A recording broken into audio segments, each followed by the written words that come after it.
First, I'd like to welcome Simon Leverett. Simon began his masonry career in the early 1980s by completing a city and guides masonry program in England. As a journeyman mason, he spent the next decade working on buildings ranging from the 11th century churches to Jacobean manors to arts and crafts houses. In 1995, he moved to the United States and became a masonry instructor for the prison system. When he moved to the Midwest, he started his own business working on local landmarks. The current chapter is consulting. Drawing on over 3 decades of experience, he assists architects, engineers, and property managers in writing historically accurate repair and material specifications. His advice and expertise have been sought for landmarks all over North America. Thank you. Welcome, Simon. That's very flattering. Usually I talk about historic terracotta or brickwork or something like that, so this one's a new one, so bear with me. If you must throw tomatoes, wait till I'm finished. So I start off, this is a theatre I used to go to every Saturday from the ages like 9 till 13. It was a complete zoo because the parents would drop off all the kids. They'd been there with their pocket money and they would be sugared up and going crazy. It was real good memories from that. And but that theatre, it's still around now. Just I think in the 90s it started to go downhill and it became affectionately known as the flea pit. And now, I looked up online before this, and now it's turned into a restaurant, so I'm sure the facade's good, but everything else is gone. So yeah, we're going to talk about assembling a team. Matt thought, because I'm so old, I'll be able to give you some good hints and tips on putting a team together, and save you some headaches. And so, I haven't worked on all of these, but theatres come in all different shapes and sizes, and I think the one in the middle is probably your standard. I'll put this on here. It's more of an average Midwest theatre. My friend actually restored that, and he was an interior guy, so I worked a lot with him. He was fixing everything in place, not the proper historic way to do it, no replacement pieces, but it turned out well, very nice. I was working on the Congress, the one in the top over here, very big theatre, $80 million, and I worked on it for a couple of weeks, and then they lost their funding, so I'm sure you guys won't do that. But and it's just started up again, so I think they're going to be going. It's about the size of a city block. It's absolutely huge. That one's in downtown Chicago. Real quick, who ended up taking that project on again? I don't know, but I'm going to have to give him a call. Cause oh, yeah. So I'm sure most of you recognise this one down here in the bottom corner. That's the Interior Oriental in Milwaukee, which is, I read, was voted the coolest theatre in Wisconsin. I don't know if that's true. Another one on the far side on the bottom, that's what happens when you don't look after your historic theatre and they tear it down and build a new one. So I'm not a big fan of that. I hope the architect's not here. So I think builders are a bit like dogs, they like to know who's in charge. And every time I turn up on a job, and I've done hundreds of jobs, I've been doing it nearly, when she said 3 decades, it's nearly 4 now, so I'm getting on with it. You need to know who's the boss, so you can go to, and go up the chain of command. So if you guys are taking on a job, if it's going to be someone from your organisation who's going to run it, great, but they need to know what they're in for. Bad-tempered builders, they bubble. He's a good-tempered one. Or you're going to pass it on to an architect, which is a pretty good decision, I think. If you're going to have drawings done, get an architect in and he can run everything for you. You can blame him or her. Maybe a project manager, if it's mostly interior, project manager, or an owner's rep.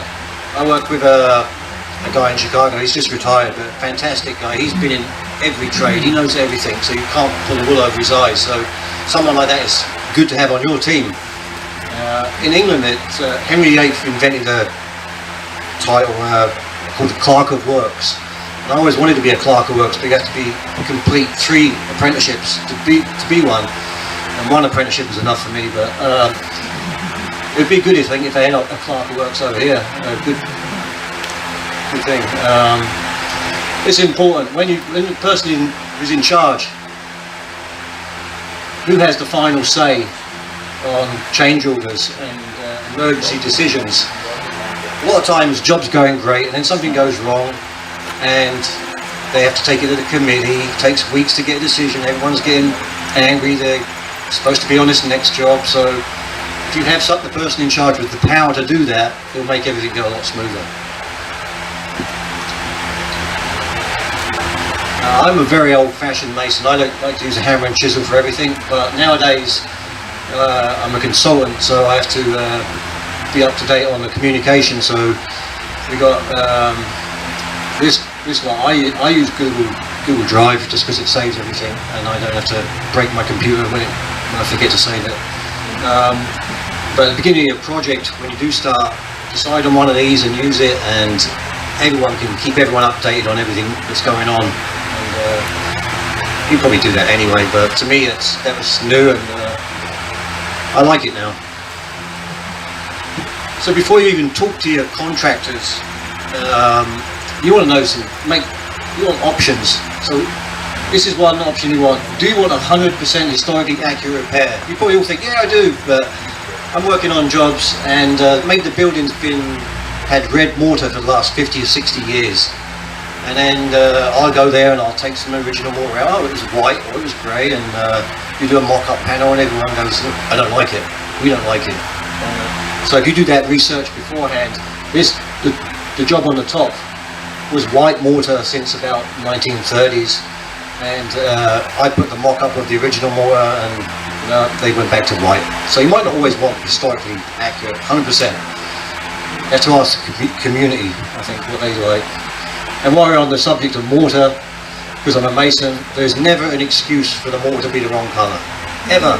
Don't believe them. You can get any colour you want. That cabinet, I probably made half of those mortars, and you can get everything. It just takes a bit of work. Another option you want, do you want to replace or repair? The big companies usually want to replace everything. So they're spending your money, so that's okay if you've got the money. A lot of times it's much cheaper just to repair it. The job on the piece of terracotta on the top, I turned up on a building site one day and the guys brought it out on a skid. It was in different pieces, and they're like, hey Simon, you mend this for me? I said no, but my boss said yeah, he'll do that. So I did it. It took like 2 or 3 days to put it all back together, but to get a piece of terracotta might take you 8 months, you know, to send it away, get a mould made. That's going to cost you maybe $3,000, and then the piece is going to cost you about $500. So repairing it is often a good thing. The one on the bottom was just a stone had failed on the inside, and they wanted to replace it, but it was high up in the air, so to build scaffolding up or get a swing stage, so I just repaired the inside, just patched it, and they were happy. It saved them, it's probably a quarter of the price doing it that way. Another one, are you going to clean your building, or are you going to leave the patina? I like old buildings to look old, not disgustingly old, but you know, I had culture shock when I moved to the States that people try and get buildings 100% clean. You don't do that in Europe, you go 80%. Because that last 20% is when you do damage to the building. It's so easy to damage building. If you're cleaning carbon, you can take the colour right out of it. So you might have had a nice dark red brick building, now you've got a pink building. And yeah, so you don't have to clean them, but if it's biological staining, then it's often a good idea to clean it. This one's at Unity Temple. I'll name drop that one. So the floor in Unity Temple was magnesite, which is yellow concrete with wood fibres in it, and I think you see the colour right at the bottom. That was the colour I saw, and I did a huge mock-up. It took me all day, and I've never been on a job with so many people watching me work. It was like 12 guys in suits just staring at me all day. And it was the hottest day of the year and I was getting really cranky. But it turned out okay, and they did clean it, and then I went to look at it when it was all opened up, and they got rugs on everything. You couldn't even see it. I was very frustrating. So this is a job I looked at this year. I turned up on the job, and the porch had these cracks in, running from the outside of the porch to the inside. And they wanted me to tell them how to repair it, and they wanted to do it cheap. And I said, well, it's been caused by rusted metal underneath. You know, when metal rusts, it jacks, it lifts up, oxide jacking it's called. And I said, you have to take care of that first. He said, oh, we just took care of it. And I said, can I have a look? So I went down in the basement, and the builders had built a nice concrete block wall and put a new I-beam in there, and they left all the rusty metal in the deck. So they were just going to spend like, I don't know, $8,000 to repair the cracks, and it had been back the following year. So I had to tell them the bad news. The $20,000 repair they did was worthless, and I had to take it apart again. So that's a cheap repair versus a long-lasting repair, and then you need to talk to engineers, and there's no shortcuts really. So like I say, I'm very old-fashioned, and the funny thing is now I work with Matt at the university quite a bit, and we've been doing laser scanning, and I post some of these things on LinkedIn. I have engineers calling me, asking me technical questions, like I tell you which end of the hammer to hold, but I'm no good at it. But you can use this new technology to your advantage. I love it now, and I don't think Matt showed you this project. I missed it. But they scanned the cupola on the top of that AT&T building in Milwaukee, and the students reduced the scans to a quarter size, and they all make the pieces, and I helped them build the model. And but now they're doing projects like that in full size. I think this one's going to happen this year. So, because what normally happens with terracotta, you go up, you take a piece out, or you measure everything. You have to build the scaffolding, get your permits, and pay for the scaffold rental. Take your pieces out, and then you have to wait 10 months for it to all come back, and before you put it back. With this technology, you just scan it, order your pieces, they turn up, and then you build your scaffolding. So it's great. So I'm old-fashioned, but I like this one. That's the AT&T building. I think they're rebuilding 4 cupolas, and one of them is going to be just from the scan. So we'll see how it turns out. I can't remember what street it is. Yeah.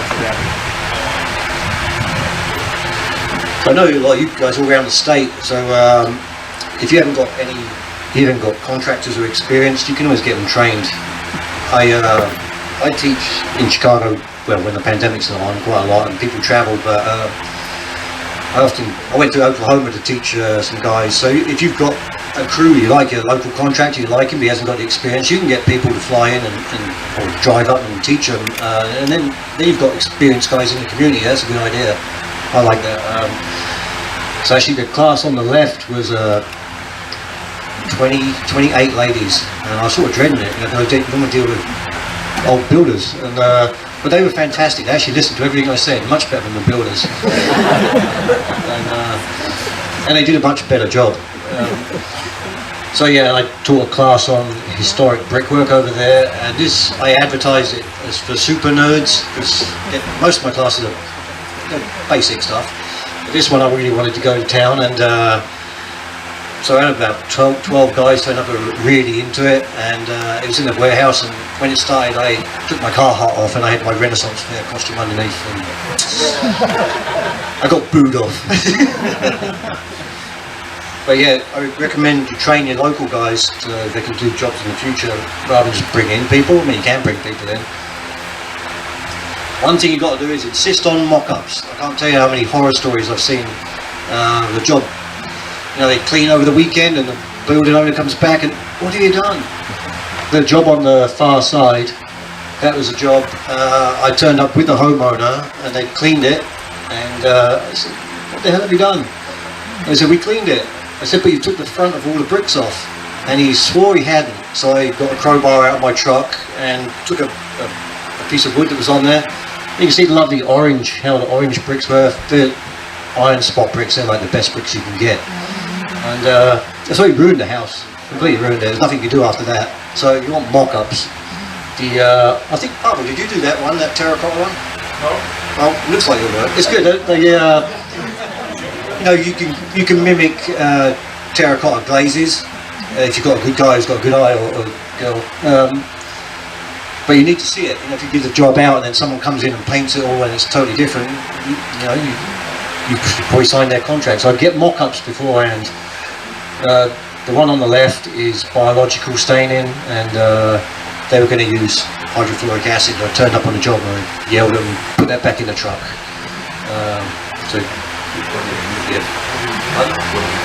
I just use a biocide. So yeah, you spray it on, wait a few minutes, spray it on again, and 10 days later it's clean. It's fantastic. Yeah. So this is the Davis Theatre. That was the one in the middle of the side, the 4 theatres. So my friend was restoring it. He's an ornamental plasterer, but he knew the owner, so I helped him on this, and they were going to replace this terracotta because it looked old and horrible. They thought it needed to be replaced. I just got up there and cleaned it, and it came up like brand new. So mock-ups. Yep. There's a few questions for you to ask your contractors, or things to think about. Experience in similar projects. You don't want someone learning on your building. Even they're really nice. I mean, let them learn on someone else's. So find out and follow up their calls. If they say, yeah, I've done one like this, get the address and drive by it and see how it's holding up. Licensed and bonded, that's just common sense. This is a big one. I've been on jobs before and I've got there and there's been 10 portaloos. Do you call them portaloos? Porta potties? You know what I mean. And I'm like, what's with this? And because the contractors won't let other people use them, so all the guys in one company got a padlock key, and that's, you're paying for that, So you need to talk to them about that. I used to, same thing with the scaffolding. If you've some guys won't let you use their scaffolding. They paid for it. They don't want anyone else in it, so they work on it, take it down. Someone else has to put it. You're paying for that. So ask them if they're going to be up for sharing. That might just happen in Chicago. I don't know. Are they willing to perform mock-ups? Yeah, can't overemphasize that. Flexible schedule. I work with a lot of companies and they're booked up for the whole year. So if you're they're on your job, something happens and they're 2 weeks, they're not going to come back. They can't. They're already committed, or you'll have to take them to court to get them to come back. So find someone with a bit more of a flexible schedule. This is one.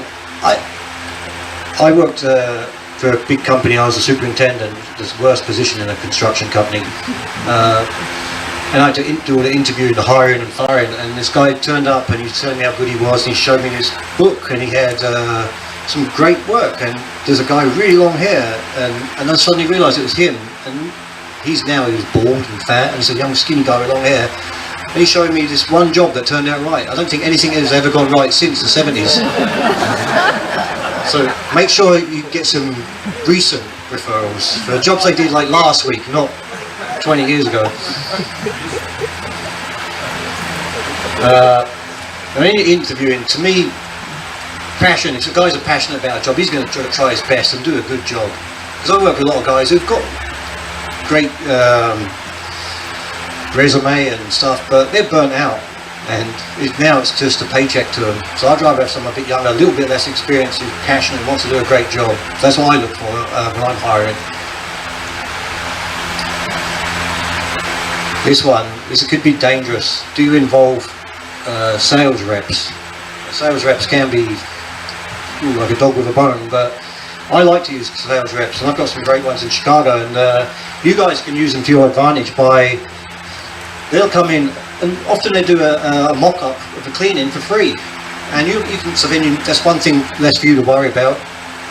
And this job was they were trying to match the brick, which is a lovely iron spot brick. They were going to build an addition on it. I called the sales the brickyard up. They came out with all the samples. Fantastic match. So that was all done before they start talking to the contractors. If you don't do that, the contractor will do it, but he's going to charge it. He's going to charge you for 3 days driving around in his truck around the brickyards trying to find a good brick. So if you do it, get all these things sorted out beforehand, you'll save yourself some money. Yeah, like I say, 3 mock-ups. A possible extended warranty on materials. Because people won't tell you, but a lot of the chemical companies, if you do a Rylum test, I don't know if you know what it is, it's a little tube you stick on the wall and it replicates a 98 mile an hour driven rain.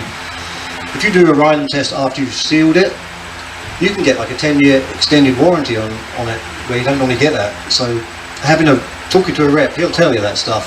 He might not want to tell you, but that can be a real benefit to get extended warranties if you use their products. And better service, they're going to get your material to you quicker. Some of the negatives, they're going to call you all day. But that's what the block button's for on your phone. And then sometimes you might feel guilty if you don't use them after they've done all that hard work. They did your free samples, they got you everything, and then you don't use them. And then constant emails. So that's another thing. You just block them again. What the hell? Or change your email address.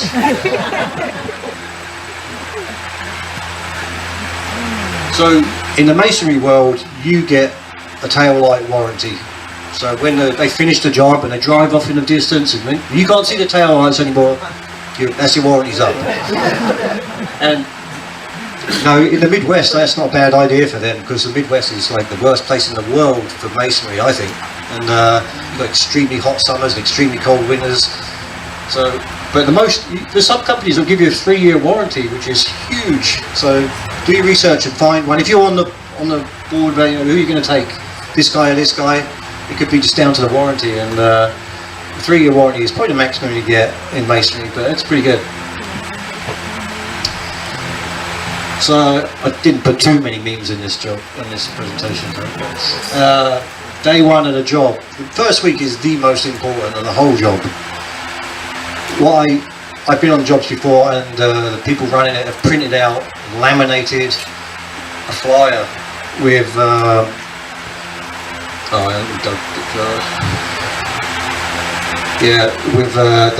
noise ordinances for your area. If you can't make noise before 8 o'clock, get it on that laminated sheet. Where do the guys park? Because when they get a parking ticket, they're going to come and moan at you, and so you might as well have it all sorted out and give it to them. Laminated, and then they've got no excuse. And I like to say, builders like to know, they like to be told what to do. Our delivery times for trucks as well, because they make a loud noise. You've got deliveries coming at 7 o'clock in the morning and you're in a residential neighbourhood, you're not going to be very popular, so try and cut that off from the start.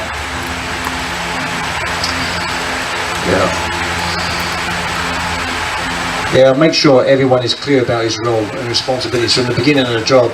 A lot of guys don't read the spec. I'm doing a job now and I can't see anything from that job. They came in $1 million less than the next bidder, and they didn't read the spec. It's a big job, and now because I'm in charge of the masonry, well, not in charge of it, I'm overseeing the masonry. They don't want to use everything that's specified. They want to use the cheap stuff, and I won't let them. So it got ugly. And so make sure everyone's read their specs and they know their responsibilities. And once a job started and it starts to go wrong, it's really hard to correct it. But if you're there on day 1 and you see a problem, you stop them, say, no, it's not going to be acceptable, you have to do it like this, then it's okay.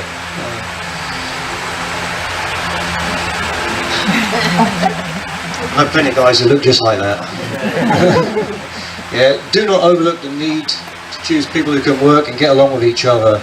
A group of prima donnas is the last thing you want. There's lots of prima donnas out there. Oh yeah, we're the biggest. We've all got an ego and we can't take advice. But when it starts, try and have fun and don't take it personally, because you won't sleep at night and you'll get stressed. But that's it for me. So, Bryce, there you go. You're on.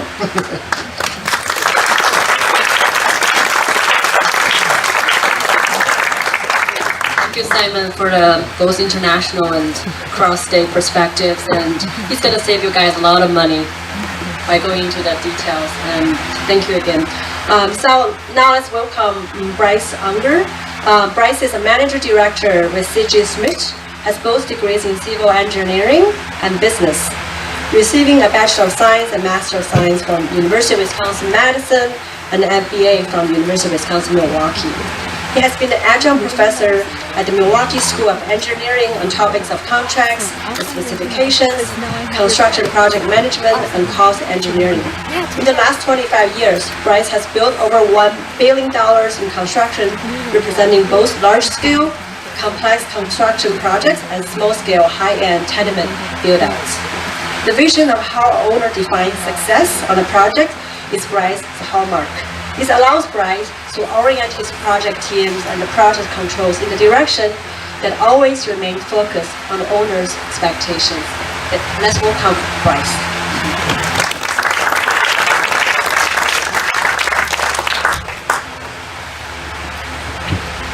All right, thank you, Simon. Nice job. I don't have the accent that quite sounds the same way, but I'm from Milwaukee. I'll do my best. I'll do my best. So just to begin, I just would like to show hands of those of you in the audience that are currently planning a historic preservation or renovation project. So we got quite a few. That's awesome. That's awesome. It's great. And then also a show of hands who has completed a historic reservation or preservation project. Quite a number as well. That's awesome. Great stuff. So what I'm going to do today is talk a little bit about team alignment and how you get everybody together to get to the successful end. So I've worked for 26 years with C.G. Schmidt, and in that time, the number that we said is like $1 billion, a lot of projects, and quite a few of those incorporated historic preservation and also adaptive reuse. So I'm going to tell you some stories about those projects, and you'll get to hear a little bit more about that. But to begin, I want to start with where we are here today. So some of the inspiration from Frank Lloyd Wright and his design. I see this.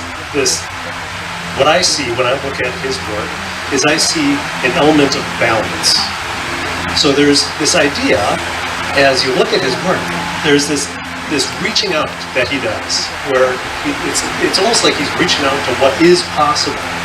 And the reaching out on one side is a little bit of the dream, a little bit of the design, and all of that says, what can we possibly do? And then on the flip side, there's this reality, and what can we do, and how are we going to do it, and how are we going to make that happen? So those two things really balance together in order to create this pivot point of a project. And if a project has good balance, the team can get aligned and it's successful in the end. When I see projects that are out of balance, the team isn't aligned, they're going different directions, and the project isn't successful. So it's really important to understand that. So we'll talk a little bit about that and how that looks in different projects. So just a little bit about us. Our company is historic in and of itself. So we're 101 years old. A couple interesting things. We were the first company in Wisconsin to use a tower crane. We were also the first company in Wisconsin to require hard hats. So interesting. So, but over 101 years we've grown. And we're not just a contractor that pours concrete or anything like, or just that. We do so much more. So we integrate all this technology. We've been talking about some awesome technology today, and we're going to talk about some specific uses of that here in a little bit in some of the stories. But we integrate all of that technology into our construction, and that helps us to visualize what's going to happen, and it helps make the end product a better product. And we're only getting more and more and more involved in that integration of technology. So with that, I want to start with the first project I want to talk a little bit about, which is the Horlick Lofts. So this was an old factory. This is an adaptive reuse project, but it was 12 buildings on this campus, and currently one is complete and another one is under the way of this adaptive reuse into apartments. So this idea of team alignment is really, really important. So in the lower left there, you can see this idea of, it was an old factory, and when you walked into it, it was mess everywhere. It was hard to figure out how you could actually turn that into the end product, which you see on the right. And so That's one of the things that we want to enter into a project team to help the team see what is possible. And that's something that we all need to do together. So from a construction or builder perspective, from a designer perspective, from the owner perspective, as we create that clear vision of where we're going to get to. And so in the upper left there, you'll see that there's this render. And so that speaks to the technology element where that visualization that we can help understand where we want to get to. And when you think about that, who is this team? There's kind of three key people, and Donna did a great job explaining, team members and structural engineers and all of that. But there's an owner, there's a builder, there's a designer. And then from there, you get to all these additional people. So if you were to think on a project like this, there's probably, I'd say, about 400 to 500 individual craftsmen that are on this site. There's probably 50 plus subcontractors, many engineers, architects, consultants, and then you get into vendors, you get into suppliers, truck drivers. There's thousands of people that will work on a project like this. And the better we can align all of those people, the better the outcome is. All right, next project. This is also an adaptive reuse project. So this is the Bucyrus Club down in South Milwaukee. So an interesting, before I do that, so interesting about this specific project is this is where they made the shovels for the Panama Canal. And the entire city of South Milwaukee was built around Bucyrus. So this building has a ton of history. So on the upper left, that's what it looked like before. It was not in good shape. They were talking about raising it, just getting rid of it. And it was right in the middle of the downtown. So it was a blighted building. It didn't look good. It was vandalized, broke it into, just a lot of not good. And so the cool thing about this, and beginning with the end in mind, is this is an example of a partnership of city funds. There was tax credits that came into this. There was the Bucyrus Foundation. They actually have a museum up in the second floor of this building. So it was all of those, along with a catering service, which actually eventually someday will own the building, hopefully. Currently it's a city-owned building. They don't want to own the building, but that's the plan. So all of these entities came together to create what now is a place that's thriving. It's interesting today. The two halls that they have in this place are sold out for the next 2 years. Talk about economic impact from a building and a success of a project. So begin with the end in mind. So I want to talk for just a moment about staying balanced. So this idea of, on the end of the two balance spectrums, there's this design idea, and then there's this cost or reality idea. How do you get it built? So what typically would happen, a typical builder would, they would give you a schedule, how long it's going to take. They would tell you how much it's going to cost. There should be some drawings that tell you what's in it, and that should tell you what quality it is, and away you go. And that's what you get. But I think you need more than that. So when I think of time, and I think of our successful projects, the team, as we work together, we set up a list of the things that you need to do. So it's like a guide as you navigate your way through city approvals, through all of the different steps that you need to get to begin construction, and then as we actually execute the work as we go forward. So that is a really critical element where you need input, and it's a team effort to make the schedule work. Cost, really there it's about good decisions. So as you move forward, you need to know the economic cost of each decision. So what Donna was talking about earlier was understand or to do this historical, or to do the analysis that she talked about.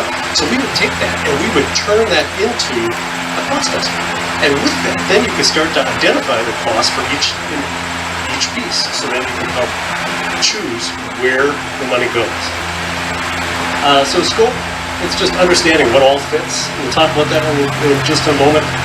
The quality is, that idea is one idea, so like Simon was just talking about, when you build your wall, you want it to be quality. But there's also this idea of how is it going to function, and understanding that, so that when you go to actually define what quality is, that you have an understanding of how it's going to be used, so that the end product can be used and operated. And then there's collaboration, which is such a critical component to these projects, because you get into situations where you all need to work together. And then two other items that I'd like to mention. One is diversity and inclusion. So in the construction industry, this is something we need to work on. And we are working on, making progress. We have more progress to go. But that's something from an ownership perspective too that's really important to push. And then this idea of local impact. That Bucyrus Club that I mentioned, tremendous local impact. Today, that whole area is thriving because of that project, which is wonderful. So let's go on to some more stories. Oh, well, so as I head into those stories, there's 5 specific things that I wanted to talk about in terms of priorities, and each has a project that goes along with it. The way I would describe this is like an analogy, where you'd have 5 jars. One jar has water in it, another jar has sand, another jar has gravel, another jar has stones, and one jar is empty. And you're going to take all 4 of those and you're going to put it into the one jar and get it all to fit. You got to understand your priorities. And so that you stick the stones in first, and then the gravel, and then the sand, and shake it all in, and then you get your project all to fit, and it's optimized. And that's what we want to do. That's how we want to help the process. So this is an example of structure. One of the stones. So we talked about you've got to have your building actually stand up. And so in this specific project, we were going to put the roof on. So Donna was talking about the hat. It had a bad hat, and it leaked. And these wood trusses were sagging almost 12 inches. They had cracks going along through them. They were pulling apart. And so we came through there and found all of that. We had to do a whole series of lead abatement and other things in order to get to this. But the cool thing was, we found the problem, we found a solution to the problem, and it wasn't just that we spent money to make it strong and get it fixed. We actually made the project more beautiful and better by exposing all of these wood trusses and then opening up the ceiling. And this is one of those rooms that's booked out 2 years down the way, just because people want to be in the space. And it's cool, it's old, it's cool. So structure is important. That's something that you need to think about for each of your buildings. So this is a building envelope. That's another very important item. So the picture seems a little hard to see, but that is, okay, there we go. This also is the utility cloths, and their water had gotten in and had decayed the wood structure that is around, so we had to replace that. So another stone is making sure that you keep the water out, keep the elements out. And then on the right you can see how that looked in the eye. Another one of the key elements that you need to think about is the mechanical and electrical systems. I know we don't like to think about those things, but they represent over 40% of your budget. So we need to have a really good plan. This is also one of those areas where we do a lot of technology to optimize that, so we can build it off-site to keep it less expensive, make it go faster, all of those things. So you can see in the upper area, you won't believe how many times I go into mechanical and electrical rooms, and they're scary. And in the end, we come through and we fix those things so that the building can provide services to everybody inside the building. So mechanical and electrical, while we don't necessarily like to think about it, is a critical piece. And then, not to bring up a maybe silly controversial project, but I do want to talk about one thing in specific about this project is ADA access. So one of the things that we had done here, how many of you have been in Marcus Center? So you guys are all familiar with the old colonial seating that they had, and there was I don't want to say no, but there was very little ADA access. And when you think of a theater, we talked a little bit about it just a few moments ago, is how do you adapt a theater to ADA setting? So in the Marcus Center, we did that. Like, and we just finished it this last year. So we actually went, and well, this is another good question. How many of you have been in the basement of a theater? It's also scary. Now, just imagine taking like 40-foot beams down into the basement and sticking it up into the ceiling. That's what we did in the basement of Eline Hall here. So we put beams up, and we actually built an entirely new row, and then we re-poured and we reshaped the entire bowl of the theater. So this is what it actually looks like today. So now there's a ADA access aisle, and then there's circulation. So in a COVID world, where you have to crawl over the top of everybody in a colonial seating, now there's access that you can get in and out of your seats. So, yeah, interesting project.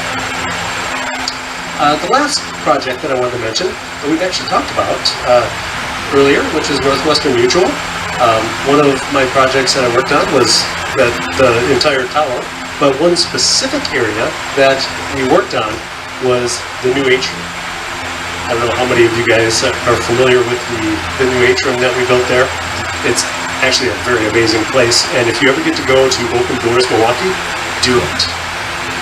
So in this space, this building is over 100 years old, and we have this wall here of glass on the left that's 100 feet tall, and it's all hung glass from the top. And what we had to do is we had to cut into the 100-year-old granite a perfectly straight, I guess, kind of like a U-shaped piece, and knock out the granite so that the glass could fit into that, so that we could meet old with new. So sometimes, when we're doing these projects, there's a restoration part, but there's also a new part too, and those two need to meet together, and that's really, really difficult to do. And so we talked about the laser technology. So we did that on this project, and we strategically placed exactly where that went, so that it could fit in and tie in with the rest of the building. Also interesting, the gentleman there, that's my Superintendent Dave. He's got his hand on his beam. That's a bow truss that spans over 85 feet and holds up an entire element of glass. So you can see on the right, you can actually walk on top of that glass. I've done it. It's a little interesting when you're staring straight down 100 feet. So yes, this was a very interesting project where this very new modern architecture meets the existing architecture. And with that, I just wanted to conclude with this idea of alignment, team alignment, where you have all of these people and you want to have a clear vision of where you're going to go so you can hit the target. And as you go through time in the process, you really want a team that you can trust, that is going to have transparency, where you get to see the information, you know what's there. So that's a key element of that process. And then collaboration, like we talked. And with those things, you can start to balance those priorities, and you can have a successful completion of the project. With that, do you have any questions? Yes. In working with contractors, maybe it's the smaller contractors, but you get the, I got busy and I'll be here next month instead of this month. And in larger projects, that can create a cascading effect. How do you manage coordinating and timely delivery of services? That is a great question, especially in today's world, because lead times are longer than I've ever seen them. And to try to make sure that everything stays on track and on schedule, what we do is through our contracting methods. So we will take our expectations, in terms of alignment, so we are clear up front what we expect. We put that right into the contract so they know what they're expecting, and then we keep in touch. We continually follow up with them to make sure we're hitting our milestones all the way through. And that's true of the overall project, but that's also very true of a specific contract, to make sure that, yep, we're on track, yep, we're on track, yep, we're on track, and then you can get to where you need to be. Yes? You showed the Taliesin project. In the before picture, that building had a number of sections of windows that were outlined with newer brick. the finished product, there were no sections of newer brick. How did you accomplish that? Did you use used brick, or did you have the bricks tailor-made to that color? That's a very good question. So the Bucyrus Club is the question. We did exterior modification of the brick to work to infill some of there was some odd holes and other things that were in that facade to restore it back to its current state. So we had we were blessed with a whole series of the actual employees from Bucyrus that volunteered to do work, and they actually did a bunch of demolition. And one of the things that they did is we told them that we had to go find somebody's brick. So they started cleaning the brick, and this crew, I mean, they cleaned off 2 pallets full of brick, and that's the brick that we used to restore the building once we got the masons engaged. Any other questions? All right, well, thank you very much.